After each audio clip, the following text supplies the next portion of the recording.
మనిషిని విమర్శించే ముందు, నా ముందు ఏలు చూపే ముందు నీ వైపు 4 ఏళ్ళు చూస్తున్నాయి.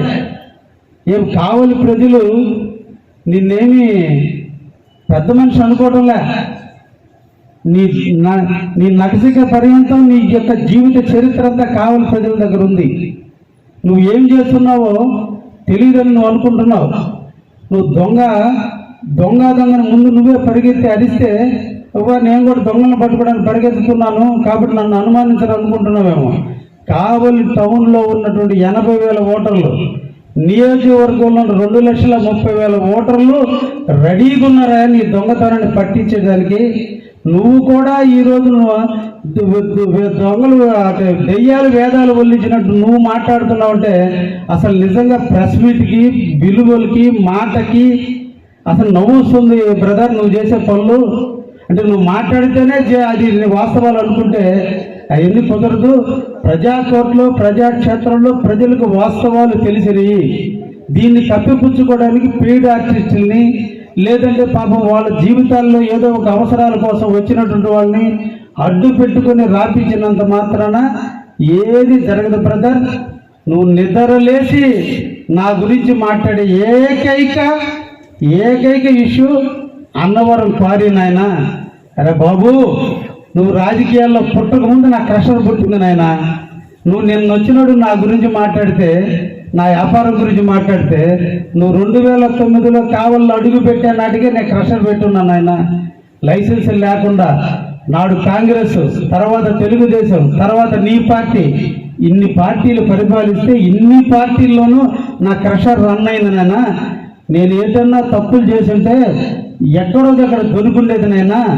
నువ్వు ఎమ్మెల్యే అయిన తర్వాత, నీకు నాకు విభేదాలు వచ్చిన తర్వాత, నేను తెలుగుదేశం పార్టీ అభ్యర్థిని నిర్ణయించుకున్న తర్వాత నీకు ఉనుకు పుట్టి ఎక్కడో దగ్గర నేను చేసిన దొంగతనాలన్నీ బయటకు వస్తే ఎదుటి వ్యక్తి మీద కూడా ఏదో ఒకటి బుర్ర చల్లాలంటే తన దగ్గర కూడా ఏదో ఒకటి ఉందని చెప్పేదాని కోసం నువ్వు చేసిన కార్యక్రమం ఆయన ప్రతాప్ కుమార్ రెడ్డి.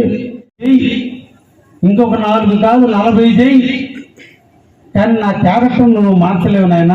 నేను రౌడీనో, దుర్మార్గునో, దుష్టున్నో కావలి ప్రజలందరికీ తెలిసిన ఆయన. ఎమ్మెల్యే చాటున చేసిన రౌడీజం, ఎమ్మెల్యే చాటును అడ్డు పెట్టుకుని పైలాన్ని పగలగొట్టిన రౌడీజం, ఎమ్మెల్యేని అడ్డు పెట్టుకుని ఎన్టీ రామారావు విగ్రహాన్ని కోల్దోసినటువంటి వైనం, అదేవిధంగా కొన్ని వేల మందిని తన్నించిన వైనం, మీరు వెనక మర్డర్లు చేయించిన వైనం అన్నీ కూడా 2024 జూన్ తర్వాత బయటకు వస్తాయి నాయన. అన్నిటి మీద మెజిస్ట్రేట్ ఎంక్వైరీ జరుగుద్ది, జ్యుడిషియల్ ఎంక్వైరీ జరుగుద్ది, అవసరమైతే సిబిఐ ఎంక్వైరీ జరుగుద్ది. కావల్లో ఎంతమంది ఉమెన్స్ మిస్ అయ్యి ఉన్నారో, ఎంతమంది యువకులు మిస్ అయ్యి ఉన్నారో, మిస్ అయిన యువకుల యొక్క జీవితాలు ఏమన్నాయి అన్నీ తెస్తాం బ్రదర్. తప్పకుండా ఏ ఒక్కటి వదలొద్దు బ్రదర్. నువ్వు కూడా నా విషయాలు ఏది వదలొద్దు, నీ విషయాలు కూడా నేను ఏది వదలను బ్రదర్.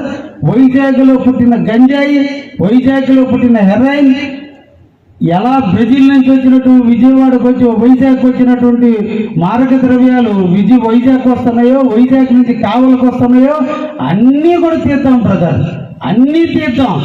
నీకు తోడుగా వచ్చిన విజయసాయిరెడ్డి ద్వారా వస్తున్న అవి కూడా తీద్దాం బ్రదర్. ఆడిపోం బ్రదర్. కావలి కనకపట్నం పవిత్రమైన పట్నం. కావలిలో నీలాంటి అవినీతి పనులకు తావు లేదు బ్రదర్. ప్రజలు తరిమి కొట్టడానికి సిద్ధంగా ఉన్నారు.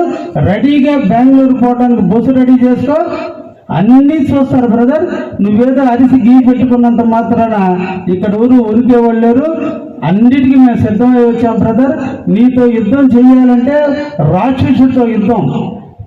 హీరో ఆఖరిలోనే విజయం సాధించేది. ఈ లోపల అన్ని హీరోలకు ఇబ్బందులే. కాబట్టి నీ రాక్షస తత్వాన్ని చూసి నేను పోటీ చేయడానికి ముందుకు వచ్చాను బ్రదర్. ఈ రోజున నువ్వు కళ్ళబొల్లి మాటలు చెప్పొచ్చు, పెయిడ్ ఆర్టిస్ట్ చేత 100 రకాల పోస్టులు పెట్టచ్చు. ఎన్ని పెట్టినా, ఎన్ని రకాల కుయుక్తులు పన్నినా నీ అవినీతి భోగోతం ప్రజలకు తెలిసింది.